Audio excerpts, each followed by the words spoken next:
नमस्कार, श्री महाकाल लोक टीवी में आप सभी का स्वागत है। आपके साथ मैं हूं प्रियंका। आइए रुक करते हैं आज की तमाम खबरों की ओर। लोकसभा चुनाव को लेकर मध्य प्रदेश में हलचल तेज हो चुकी है। सभी पार्टी अपना प्रत्याशी मैदान में उतार रही है। इसी कड़ी में उज्जैन लोकसभा सीट से बहुजन समाजवादी पार्टी ने अपना प्रत्याशी उतार दिया है। टिकट मिलने के बाद बसपा प्रत्याशी एडवोकेट प्रकाश चौहान ने कोठी रोड स्थित प्रेस क्लब पर मीडिया से चर्चा की। इस दौरान उन्होंने पार्टी की राष्ट्रीय नेता मायावती का आभार व्यक्त करते हुए अपनी जीत का भरोसा दिलाया। साथ ही उन्होंने बीजेपी पर जमकर निशाना साधा। जनता का विश्वास जीतते हैं, उनका वोट प्राप्त करते हैं और बहुजन समाज पार्टी की सरकार पूरे देश ने देखी है। बहन जी जब 4 बार उत्तर प्रदेश के वर्ष 2010 में नरेंद्र मोदी जी और भाजपा सरकार ने यह वादा किया था जनता से कि हम शिक्षा को दुरुस्त करेंगे, उच्च कोटि की शिक्षा, दुनिया की शिक्षा हम हमारे देश में देंगे। लेकिन 10 वर्षों में शिक्षा को तहस-नहस कर दिया गया है। वर्ल्ड क्लास की शिक्षा तो नहीं दे पाए और उन्होंने इस शिक्षा को तहस-नहस करके हमारे आने वाली पीढ़ी को बर्बादी की कगार पर पहुंचा दिया है। आपको पार्टी ने टिकट दिया, क्या कहते हैं? मुझे पार्टी ने टिकट दिया। मैं बहन जी का और सब वरिष्ठ पदाधिकारियों का आभारी हूँ कि मुझे एक छोटे से आदमी से व्यक्ति को टिकट दिया, से सम्मानित किया। मैं और हमारी पूरी यूनिट बहुजन समाज पार्टी उज्जैन उनका आभार व्यक्त करती हैं। बहुजन समाज पार्टी कितनी सीटें जीतेगी, इस बार क्या कहना है? बहुजन समाज पार्टी कभी भी झूठे वादों में भरोसा नहीं करती। हम धरातल पर काम करके जनता का विश्वास जीतते हैं, उनका वोट प्राप्त करते हैं और बहुजन समाज पार्टी की सरकार पूरे देश ने देखी है। बहन जी जब 4 बार उत्तर प्रदेश के मुख्यमंत्री रही, उन्होंने शिक्षा के क्षेत्र में, रोजगार के क्षेत्र में, किसानों के क्षेत्र में और महंगाई को बढ़ने नहीं दिया अपने उत्तर प्रदेश में और समान महिलाओं के अधिकार और समान भाईचारा बनाने का प्रयास किया। महिलाओं की सुरक्षा के लिए कानून बनाए और संत गुरु महापुरुषों के उनके सम्मान में भी काम किया। बहुजन समाज पार्टी उज्जैन की ओर से आज आप मीडिया के सामने ये बताने आया हूँ कि अलोट उज्जैन छछेदी क्षेत्र से एडवोकेट प्रकाश चौहान साहब को बहुजन समाज पार्टी से टिकट मिला है। इसको लेकर हम यहाँ आ जाए।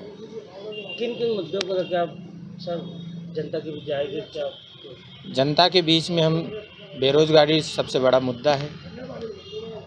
उसके बाद में आज जिस प्रकार से इस देश के अंदर गरीबी बढ़ रही है वो एक मुद्दा है।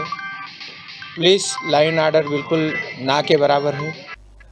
उज्जैन के गंभीर डैम में पिछले साल की तुलना में इस साल कम पानी बचा है। शहर के मुख्य जल स्रोत में केवल 700 MCFT पानी शेष बचा है, जबकि गर्मी के तेवर भी अभी पूरी तरह से तेज नहीं हुए हैं और शहर की प्यास बुझाने वाले गंभीर डैम में पानी की कमी आ गई है। आंकड़ा लगाया जा रहा है कि जिस हिसाब से डैम में पानी बचा है उस हिसाब से 100 दिन भी लोगों की प्यास बुझाई जा सकेगी। जल प्रदाय व्यवस्था से महापौर मुकेश टटवाल की नाराजगी सामने आई है, लेकिन आचार संहिता के चलते वह निगम प्रशासन के साथ कुछ भी नहीं कर सकते।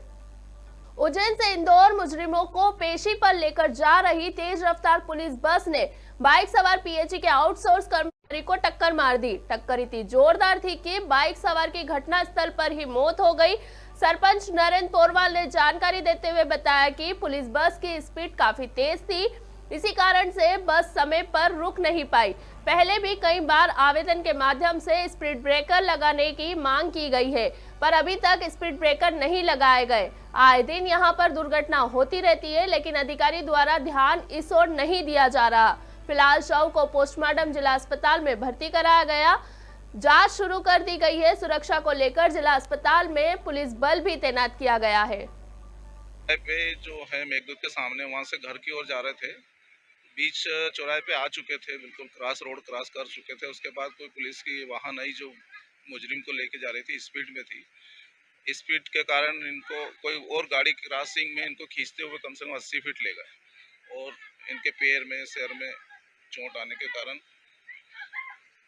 घायल हो गए थे, फिर वहाँ से हॉस्पिटल लाए तो उनको मृत घोषित किया। हम शासन से मांग भी कर रहे हैं सबसे, हमने रोड वाले को लिखित में भी दिया हमने कि हमको यहाँ स्पीड ब्रेकर की ज़रूरत है। आए दिन एक्सीडेंट होते हैं, आए दिन एक्सीडेंट होते हैं और रोज़ कहीं ना कहीं हर 8-4 दिन में किसी का न किसी का हो जाता है, और आज तक किसी ने, रोड वाले ने आज तक स्पीड ब्रेकर नहीं बनाया। मदन लाल परमार, ये ग्राम ढेंडिया से। इनके लड़के की चाय की दुकान भी है और ये हमारी पंचायत में पानी की व्यवस्था देखते हैं, डेली वेतनभोगी। ये दुकान से इनके घर की ओर जा रहा था।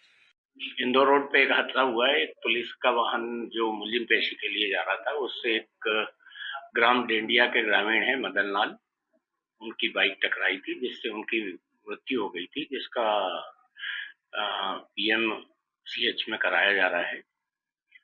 मदन लाल ग्राम डेंडिया के रहने वाले हैं, 55 साल की उम्र है।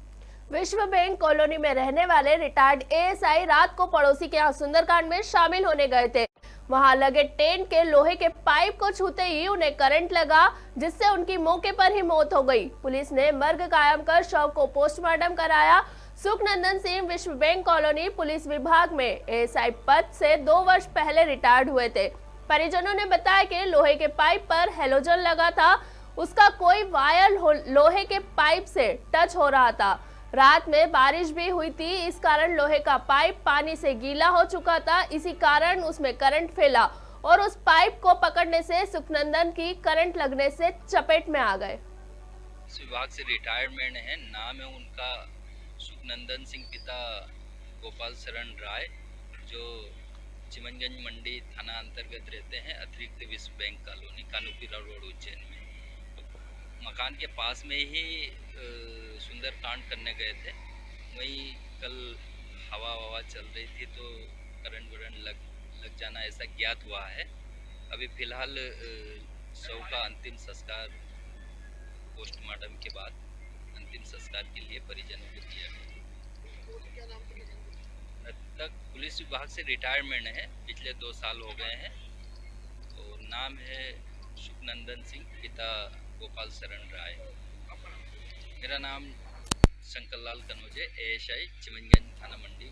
इस विभाग से रिटायरमेंट है। नाम है उनका सुखनंदन सिंह, पिता गोपाल शरण राय। महाकाल थाना क्षेत्र में जब से महाकाल लोक बना है तब से उज्जैन में व्यापार तो बढ़ा है, इसके साथ ही एक दूसरे के प्रति कम पैसे में सामान बेचने और यात्रियों के लिए गाड़ी लगाने की बात पर विवाद भी अधिक देखने में आ रहे हैं। ऐसा ही एक मामला सामने आया है जहां उज्जैन से ओमकारेश्वर कम पैसे में सवारी ले जाने की बात को लेकर 2 पक्षों में विवाद हो गया। देखते ही देखते यह विवाद मारपीट में बदल गया। पुलिस ने जानकारी देते हुए बताया कि उज्जैन से ओमकारेश्वर सवारी कम पैसों में ले जाने की बात को लेकर 2 पक्षों में विवाद हुआ। मामले में घायल युवक को उपचार के लिए जिला अस्पताल में भर्ती कराया गया। वहीं पुलिस ने आरोपी की तलाशी शुरू कर दी है। महेंद्र अभी को गाड़ी चलाता है, उज्जैन ओमकारेश्वर लेके जाते हैं सवारियों को, और सामने वाले जो आरोपी गण है वो भी सवारी वही बिजली पालते सवारी लेके जाते हैं ओमकारेश्वर। कम कोई 2500 में तक 3000 रुपये में ले जाता है, तो रेट कम बिगाड़ने के बात करने के बाद पर आरोपी गणेश के साथ मारपीट की जैसे बता रहा है। पुलिस ने FIR लिख ली है, विवेचना जारी है, आरोपी की गिरफ्तारी के बाद। शहर में ऐसे कई प्रसिद्ध देवी मंदिर है जिनका उल्लेख पुराणों में मिलता है। वहीं सम्राट विक्रमादित्य के काल में भी इन मंदिरों का विशेष महत्व माना गया है। इसमें से एक नगरकोट माता मंदिर है जिसका उल्लेख स्कंद पुराण में भी आता है। मान्यता है कि जो भी भक्त यहाँ पर नवरात्रि के दिनों में माता के दर्शन करने आते हैं, माता उनकी मनोकामनाएं पूरी करती है। बताया जाता है कि नगर की सुरक्षा के लिए माता के मंदिर की स्थापना की गई थी। आज नगरकोट माता मंदिर पर बड़ी संख्या में भक्त दर्शन के लिए पहुंचे। सर मेरा जन्म यहीं का है और मैं मेरे बचपन से यहीं आ रहा हूँ, और यहाँ की माँ नगरकोट महारानी भक्त मंडल से ही हूँ मैं। और यहाँ बहुत भीड़ आती है जब नवरात्रि होती है, और उसके अलावा भी बहुत भीड़ होती है, और वो साक्षात है माँ भगवती। हम काफ़ी साल हो गए उज्जैन में रहते हुए, हमने सर्विस में थे, हम यहीं सेटल हो गए। आप हर नवरात्रि में आते हैं, हर नवरात्रि में कोशिश यही करते हैं, आते हैं। बहुत पॉजिटिविटी है यहाँ। सर